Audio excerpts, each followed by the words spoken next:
Hello കൂട്ടുകാരെ, എല്ലാവർക്കും the choose വേൾഡിൻ്റെ പുതിയൊരു വീഡിയോയിലേക്ക് സ്വാഗതം. എല്ലാവരും സുഖമായിട്ടിരിക്കുന്നു എന്ന് വിശ്വസിക്കുന്നു. ഞങ്ങളിവിടെ സുഖമായിട്ടിരിക്കുകയാണ്. അപ്പോൾ എല്ലാവരും സന്തോഷത്തോടെയും ആരോഗ്യത്തോടെയും ഒക്കെ ഇരിക്കുക കേട്ടോ.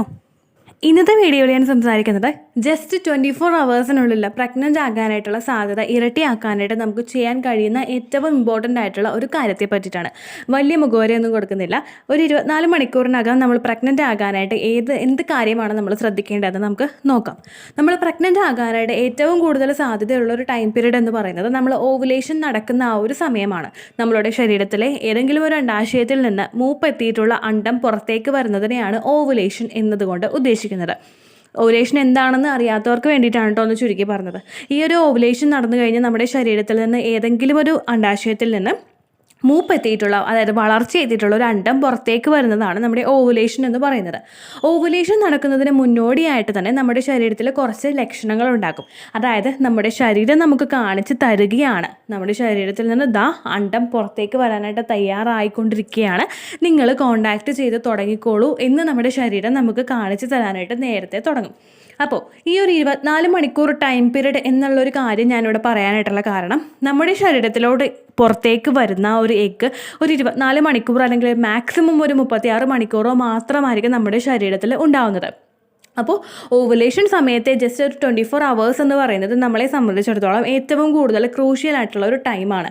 ആ ഒരു സമയം മാക്സിമം നമ്മൾ യൂട്ടിലൈസ് ചെയ്യണമെങ്കിൽ, ജസ്റ്റ് ഒരു 24 മണിക്കൂർ കൊണ്ട് തന്നെ നമുക്ക് അവിടെ കൺസെപ്ഷൻ ഉണ്ടാകണമെങ്കിൽ നമ്മൾ ആ ഒരു കാര്യം പ്രത്യേകമായിട്ട് ശ്രദ്ധിക്കണം. ആ കാര്യം എന്താണെന്ന് വെച്ച് കഴിഞ്ഞാൽ, ഓവുലേഷൻ നടക്കുന്നതിൻ്റെ ലക്ഷണങ്ങൾ നമ്മൾ അറിയണം. സാധാരണയായിട്ട് ഇപ്പോൾ ഓവുലേഷൻ ഡേറ്റ് കാൽക്കുലേറ്റ് ചെയ്യാനായിട്ട് ഒരുപാട് ആപ്ലിക്കേഷൻസും ഒരുപാട് ഓൺലൈൻ സൈറ്റുകളും നമുക്ക് അവൈലബിൾ ആണ്. ആ ഒരു ഓൺലൈൻ സൈറ്റ് വെച്ചിട്ട് നമ്മൾ ഓവുലേഷൻ ഡേറ്റ് കാൽക്കുലേറ്റ് ചെയ്ത് കഴിഞ്ഞാലോ, അല്ലെങ്കിൽ ഇപ്പോൾ എൻ്റെ ചാനൽ തന്നെ അപ്ലോഡ് ചെയ്തിട്ടുണ്ട് എങ്ങനെ ഒരു 2 സെക്കൻഡ് കൊണ്ട് ഓവുലേഷൻ ഡേറ്റ് കണ്ടുപിടിക്കാം എന്നുള്ളതിനെ പറ്റിയിട്ട്. അങ്ങനെയുള്ളൊരു വീഡിയോസ് നിങ്ങൾ കാണുകയാണെങ്കിൽ എങ്ങനെ ഓവുലേഷൻ ഡേറ്റ് നമുക്ക് കണ്ടുപിടിക്കാമെന്നുള്ളത് ആദ്യം നോക്കുക. ഈ ഒരു ഓവുലേഷൻ ഡേറ്റ് നമ്മൾ കണ്ടുപിടിച്ചതിന് ശേഷം പിന്നെ നമ്മൾ ട്രസ്റ്റ് ചെയ്യേണ്ടത് നമ്മുടെ ശരീരത്തിനെയാണ്. കാരണം ഇത് നമുക്ക് മാനുവലി കിട്ടുന്ന, അല്ലെങ്കിൽ നമ്മൾ ഓൺലൈനായിട്ട് കണ്ടുപിടിക്കുന്ന ഒരു ഡേറ്റ് മാത്രമായിരിക്കും ഇത്. അതിൽ നിന്ന് നമ്മൾ ഏറ്റവും കൂടുതൽ ട്രസ്റ്റ് ചെയ്യേണ്ടത് നമ്മുടെ ശരീരത്തിനെ ആയിരിക്കണം. ഈ ഒരു സമയത്ത് നമ്മുടെ ശരീരത്തിൽ എന്തെല്ലാം ലക്ഷണങ്ങൾ ആ ഒരു ദിവസങ്ങളിൽ ഉണ്ടാകുന്നുണ്ട് എന്ന് നമ്മൾ ആദ്യം തന്നെ ശ്രദ്ധിക്കണം. അതിൽ ഏറ്റവും ഇമ്പോർട്ടൻ്റ് ആയിട്ടുള്ള ഒരു കാര്യമാണ് നമ്മുടെ വജൈനയിൽ നിന്ന് വരുന്ന സെർവിക്കൽ മ്യൂക്കസ്.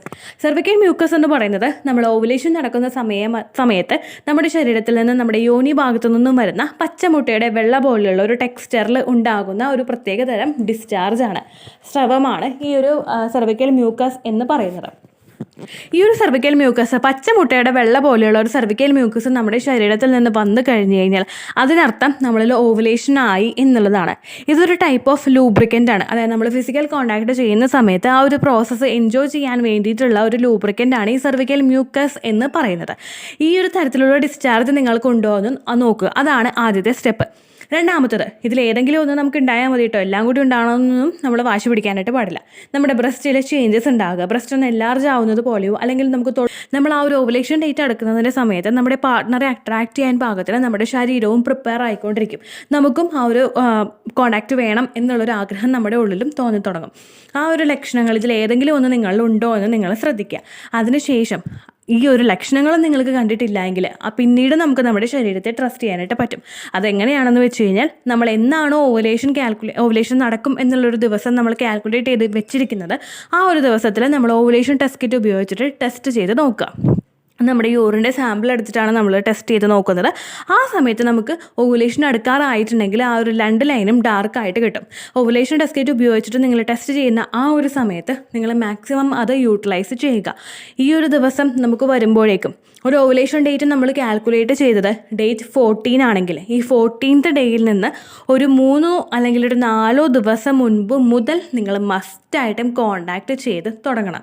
അതിനുശേഷം ആ 14th ഡേ പ്ലസ് ഒരു 2 ദിവസം എക്സ്ട്രായും കൂടി നിങ്ങൾ കോണ്ടാക്ട് ചെയ്യണം. അതായത് 14ാമത്തെ ദിവസമാണ് നിങ്ങൾക്ക് ഓവുലേഷൻ എങ്കിൽ ഒരു 12ാമത്തെ ദിവസം മുതൽ നിങ്ങൾ കോണ്ടാക്ട് ചെയ്യുന്നത് നല്ലതാണ്. 12ാമത്തെ ദിവസമോ അല്ലെങ്കിൽ ഒരു 11ാമത്തെ ദിവസമോ മുതൽ ഒരു 16ാമത്തെ ദിവസം വരെ നിങ്ങൾ കോണ്ടാക്ട് ചെയ്യണം. എല്ലാ ദിവസവും ചെയ്യണമെന്ന് ഞാൻ പറയില്ല, ഒന്നിടവിട്ട ദിവസങ്ങളിലെങ്കിലും നിങ്ങൾ മസ്റ്റായിട്ട് ചെയ്തിരിക്കണം. കാരണം നമ്മുടെ ശരീരത്തിൽ പുരുഷൻ്റെ സ്പേം സെൽസ് 5 ദിവസം വരെ മാക്സിമം നിലകൊള്ളും. ഈ 5 ദിവസത്തിനകം ഏതെങ്കിലും ഒരു ദിവസം നമുക്ക് ഓവുലേഷൻ നടന്ന് നമ്മുടെ അണ്ടം പുറത്തേക്ക് വന്നു കഴിഞ്ഞ് കഴിഞ്ഞാൽ അവിടെ ഫെർട്ടിലൈസേഷൻ നടക്കുന്നതിനും ഈ നേരത്തെ ശരീരത്തിലൊട്ടുന്ന നമ്മുടെ സ്പേം സെൽസ് നമ്മളെ ഹെൽപ്പ് ചെയ്യും. അതുകൊണ്ടാണ് ജസ്റ്റ് ഒരു 24 അവേഴ്സിനുള്ളിൽ തന്നെ പ്രഗ്നൻ്റ് ആകണമെങ്കിൽ നമ്മൾ എല്ലാ ദിവസവും കറക്റ്റായിട്ട് യൂട്ടിലൈസ് ചെയ്യാനായിട്ട് പറയുന്നത്. ഇൻ കേസ് ഏതെങ്കിലും ഒരു ദിവസം എക്സാക്റ്റ് ആയിട്ടുള്ളൊരു ഓവുലേഷൻ ദിവസമോ അല്ലെങ്കിൽ അതിന് ശേഷമുള്ളൊരു ദിവസമോ നമുക്ക് ചെയ്യാനായിട്ട് പറ്റുന്നില്ല, എന്തെങ്കിലും കണ്ടീഷൻസ് കൊണ്ട് നമുക്ക് ചെയ്യാനായിട്ട് പറ്റുന്നില്ല എങ്കിൽ ആ ഒരു സൈക്കിൾ മിസ്സായി പോകാതെ അത് യൂട്ടിലൈസ് ചെയ്യാനായിട്ട് നമ്മളെ ഈ ദിവസത്തിന് മുൻപ് മുതൽ നിങ്ങൾ തുടങ്ങിയിട്ടുള്ള ഒരു ഫിസിക്കൽ കോണ്ടാക്റ്റ് ഒരുപാട് ഹെൽപ്പ് ചെയ്യും കേട്ടോ. ആ ഒരു കാര്യം നിങ്ങൾ പ്രത്യേകം ശ്രദ്ധിക്കുക.